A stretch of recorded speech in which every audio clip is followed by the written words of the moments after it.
আসসালামু আলাইকুম, কেমন আছেন সব? আশা করে ভালো আছেন। আজকে আমি বিকালের নাস্তা বানাবো, সেই জন্য আমি এই যে পানি আর গুঁড়ো দুধ দিয়েছি। এখানে অল্প পরিমাণে পানি আছে, কিন্তু আমি দুধ বেশি দিলাম, গুঁড়ো দুধ, কারণ আমি একটু ঘন করে রান্না করব। এই যে আমি সুন্দর করে ভালো করে মিশিয়ে নিলাম। এখন আমি বলক ওঠা পর্যন্ত জাল দিয়ে নেব। এই যে দেখুন ভালো ঘন হয়েছে।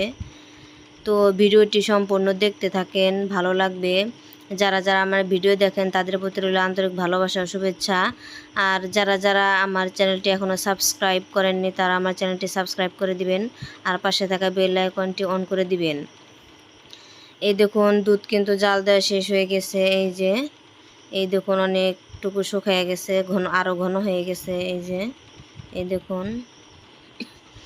তো এটা বড় মানুষও খেতে পারবে, ছোট মানুষও খেতে পারবে। তো আমি কি বানাবো আপনারা ভিডিওটি ধৈর্য সহকারে দেখতে থাকুন, ভালো লাগবে।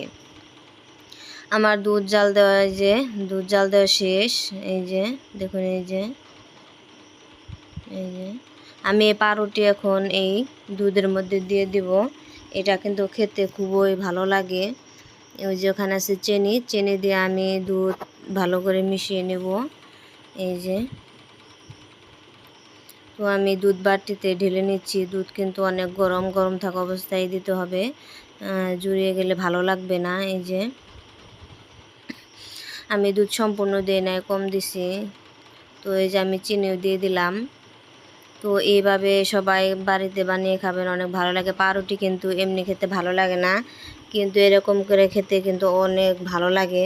তো যারা যারা এরকম করে খান নাই তারা বাড়িতে সবাই ট্রাই করবেন। এই যে তো আমি এরকম করে ছোট ছোট করে ছিঁড়ে নেব। তো এই যে আমার ছিঁড়ে নেওয়া শেষ। আমি এখন এগুলো দুধের মধ্যে দিয়ে দেব। এই যে তো আমি এরকম করে অর্ধেকটি দিয়ে নেব, বেশি হয়ে গেছে ছিঁড়া, তো আমি সবগুলো দিব না। এই দেখুন, এই যে কত সুন্দর দেখা যাচ্ছে, খেতেও কিন্তু অনেক ভালো লাগে। এই দেখুন, এই যে তো ভিডিওটি আজকের মতো এ পর্যন্তই। আল্লাহ হাফেজ। সবাই ভালো থাকবেন, সুস্থ করবেন, আর সবাই আমাকে সাপোর্ট করবেন। ইনশাল্লাহ আমিও আপনাদের সাপোর্ট করব। তো এই দেখুন, এই যে কত সুন্দর দেখা যাচ্ছে। এই যে এই দেখুন, এই যে আসসালামু আলাইকুম।